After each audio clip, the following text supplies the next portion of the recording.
मेरो राम्रो समय कहिले आउँछ? म दिनरात मेहनत गर्छु, तर सफलता कहिले मेरो भाग्य बन्दैन। हरेक पटक असफलता र दुःख मात्र मेरो भागमा आउँछ। यो सुनेर वृद्धले मायालु ढङ्गले उसको काँधमा हात राखेर भने, बाबु, सबैभन्दा पहिले यो विचार आफ्नो मनबाट निकालिदेऊ कि मृत्यु तिम्रो दुःखको समाधान हो। आत्महत्या कमजोरीको निशानी हो र मोमिन कहिले कमजोर हुँदैन।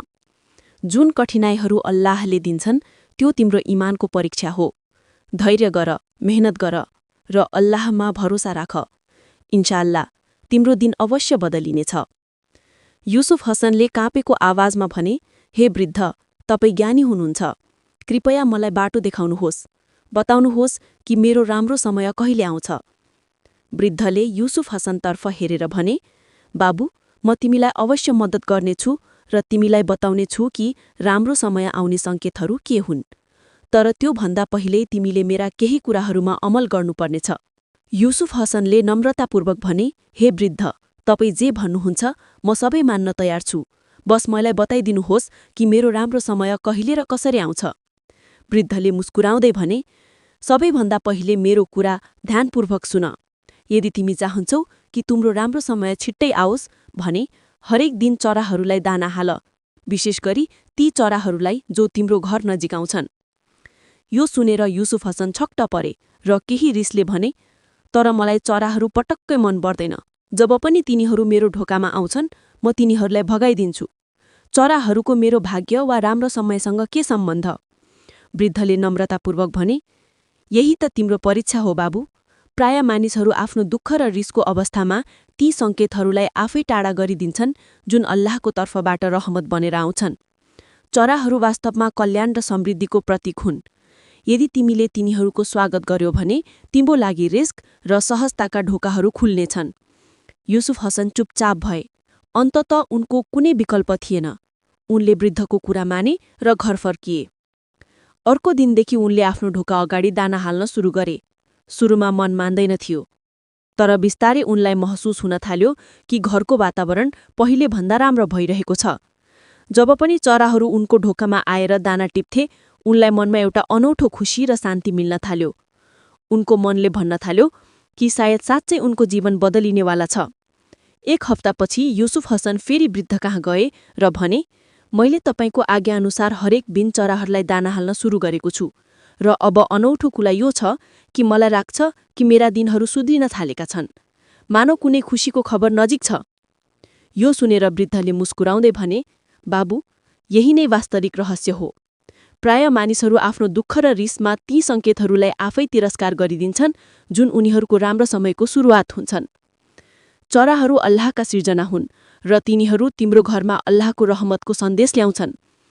तिनीहरूको कदर गर र धैर्यका साथ मेहनत जारी राख। इन्शाअल्लाह तिम्रो दिन अवश्य बदलिनेछ। जीवनमा केही अप्रत्याशित घटनाहरू यस्ता हुन्छन् जसले राम्रो समय नजिक रहेको सङ्केत दिन्छन्। तर युसुफ हसनले गहिरो दुःखका साथ भने, हे वृद्ध, मलाई मद्दत गर्नुहोस्। मैले आफ्नो जीवनमा इज्जतको सट्टा अपमान मात्र देखेको छु। यो सुनेर वृद्धले कुरान पाकका केही आयत तिलावत गरे। युसुफ हसनले आदर र सम्मानका साथ सुने। त्यसपछि उनले भने, मलाई यी आयतहरूको अर्थ बुझाइदिनुहोस्। वृद्धले जवाफ दिए, यी आयतहरूको अर्थ हो, अल्लाह नै बादशाहतको मालिक हुनुहुन्छ। उहाँले जसलाई चाहनुहुन्छ इज्जत दिनुहुन्छ र जसलाई चाहनुहुन्छ अपमानित गर्नुहुन्छ। उहाँ सबै कुरामा सक्षम हुनुहुन्छ। त्यसैले भविष्यमा यदि कुनै समस्या आइपर्छ भने धैर्य राख्नुहोस् र अल्लाहमा भरोसा गर्नुहोस्। यस दिनपछि युसुफ हसनले यो आयत आफ्नो हृदयमा बसाए। हे अल्लाह, बादशाहतको मालिक तपाईँ नै हुनुहुन्छ। तपाईँ जसलाई चाहनुहुन्छ इज्जत दिनुहुन्छ, जसलाई चाहनुहुन्छ अपमानित गर्नुहुन्छ र निश्चय नै तपाईँ हरेक कुरामा सक्षम हुनुहुन्छ। उनी पिपलको रुखमुनि बसेर आफ्नो पुरानो काम जुत्ता मर्मतमा लागिरहन्थे र यो दुआ बारम्बार दोहोर्याउँथे। केही दिन बित्यो, अचानक एउटा नयाँ विपत्तिले उनको ढोका ढकढकायो। अल्लाहले आफ्नो यस बन्दालाई फेरि एकपटक जाँच्ने निर्णय गर्नुभयो। अब कोही पनि उनी कहाँ जुत्ता मर्मत गर्न आउँदैनथ्यो। उनीसँग जति थोरै पैसा बचेको थियो त्यसबाट उनले मुस्किलले केही दिनको रासन किनेर घरको चुलो बाले। तर दिनहरू बित्दै जाँदा स्थिति झन खराब हुँदै गयो। उनी हरेक दिन बजार जान्थे, पिपलको रुखमुनि बसेर कुनै ग्राहक आउला कि भनी पर्खिन्थे। तर साँझ पर्थ्यो र कोही आउँदैनथ्यो। घरमा भोक सुरु भयो। बच्चाहरू भोकले छटपटाउन थाले। 2 दिनसम्म सबैले पानी मात्र पिएर गुजारा गरे। न अन्न थियो न रोटीको टुक्रा। उनको श्रीमती पनि दुःखले अचेत भइन्। उनी आफ्ना बच्चाहरूलाई भोकै हेर्न सकिनन्। एक दिन युसुफ हसन साँझ घर आए, तब उनकी श्रीमती झरनाझै रुँदै भनिन्, यदि आज पनि बच्चाहरूले केही खाएनन् भने उनीहरू मर्नेछन्। युसुफ हसन केही गर्नुहोस्, नत्र म मेरा बच्चाहरूलाई यसरी छटपटाएको हेर्न सक्दिन। केही दिन बित्यो। युसुफ हसनका बच्चाहरूको पेटमा एक गेडो पनि अन्न परेन। साना बच्चाहरू भोकले अचेत भइसकेका थिए। एक दिन उनकी श्रीमती रुँदै भनिन्, निर्दोष बच्चाहरूको के गल्ती छ? आज अगाडिको छिमेकीको घरमा भोज छ। हलाल मासु पाकेको छ। तपाईँ त्यहाँ गएर खाना वा थोरै पैसा माग्नुहोस्, ताकि हाम्रा बच्चाहरूको पेट भरियोस्। युसुफ हसनले गहिरो सास लिएर भने, म कहिल्यै कसैको एहसान लिन चाहन्न, तर बच्चाहरूको यो हालत देखेर मन भाँचिन्छ। यदि तिमी भन्छौ भने म जान्छु। सायद अल्लाहले त्यहाँबाट कुनै कारण उत्पन्न गरून्। उनी हिम्मत गरेर छिमेकीको घर गए, ढोका ढकढकाए र भने, अस्सलामु अलैकुम भाइ, म भिख माग्ने मानिस होइन, तर 4 दिनको भोकले मलाई बाध्य बनाएको छ। मेरा बच्चाहरूका लागि थोरै खाना वा पैसा दिनुहोस्। जब अल्लाहले दिनुहुन्छ म फिर्ता गरिदिनेछु। यदि विश्वास लाग्दैन भने मेरो घर आएर हेर्नुहोस्। बच्चाहरूको हालत धेरै खराब छ। तर छिमेकी, जो घमण्ड र अहङ्कारले भरिएको थियो, व्यङ्ग्यात्मक हाँसोका साथ भन्यो, ए युसुफ हसन, तिमी ठूलो मान राख्ने बन्छौ र आज माग्न आएका छौ? जाऊ यहाँबाट निस्क। यति भनेर उसले युसुफ हसनलाई धक्का दियो। उनी भुइँमा लडे। उनको निधारबाट रगत बग्न थाल्यो। असहाय र कमजोर युसुफ हसनमा मुकाबला गर्ने शक्ति थिएन। उनी मुस्किलले उठे र लडखडाउँदै गल्लीमा हिँड्न थाले। उनले नजिकै एउटा मस्जिद देखे। उनी त्यहाँभित्र गए, लुगाको धुलो झारे, घाउबाट रगत सफा गरे र ठूलो मुस्किलले वजु गरे। त्यसपछि मुसल्लामा उभिएर नमाज पढे। नमाजपछि उनी अल्लाहको अगाडि सजदामा लडे र रुँदै रुँदै त्यही दुआ दोहोर्याउन थाले जुन बुजुर्गले उनलाई सिकाउनु भएको थियो। हे अल्लाह, बादशाहतको मालिक तपाईँ नै हुनुहुन्छ। तपाईँ जसलाई चाहनुहुन्छ इज्जत दिनुहुन्छ, जसलाई चाहनुहुन्छ अपमानित गर्नुहुन्छ, र निश्चय नै तपाईँ हरेक कुरामा सक्षम हुनुहुन्छ। उनी रोइरहे, आफ्ना पापहरूको माफी मागिरहे। यही क्षणमा एउटा व्यापारी मस्जिदमा दाखिल भयो। उसले युसुफ हसनलाई दुआ गर्दै र रोएको देखेर उसको हृदयमा गहिरो असर पर्यो। उनी अगाडि बढे, सलाम गरे र भने, म एउटा व्यापारी हुँ। शहरबाट आफ्नो सामान ल्याएको छु, तर बाटोमा मेरो साथीको मृत्यु भयो। मलाई एउटा इमानदार साथीको आवश्यकता छ। यदि तिमी मसँग काम गर्छौ भने तिमीलाई पूरा हक मिल्नेछ। शर्त मात्र यो हो कि इमानदारीपूर्वक काम गर्नुपर्छ। युसुफ हसनको आँखाबाट खुसीका आँसु बग्न थाले। उनले सजदामा टाउको राखेर अल्लाहको शुक्र अदा गरे र भने, ए मेरा रब, तपाईँ नै बादशाहतको मालिक हुनुहुन्छ। इज्जत र अपमान सबै तपाईँको अधिकारमा छ। यसरी उनको जीवनको नयाँ अध्याय सुरु हुन लागेको थियो। युसुफ हसनको दुआ अल्लाहले सुन्नु भएको थियो। मस्जिदमा भेटिएका भलोमनका व्यापारीले उनलाई आफ्नो साथमा काममा राखे। पहिलो दिन नै केही पैसा पनि दिए ताकि उनी घर गएर आफ्ना बच्चाहरूको पेट भर्न सकुन्। युसुफ हसन खुसी खुसी खाना किनेर घर गए। सबैले मिलेर खाए र अल्लाहको शुक्र अदा गरे। अर्को दिनदेखि युसुफ हसनले व्यापारीसँग मिहिनेत गर्न थाले। व्यापारीले बजारमा एउटा पसल भाडामा लियो, जहाँ उनी सामान ल्याउँथे र युसुफ हसनले इमानदारी र निष्ठापूर्वक काम गर्थे।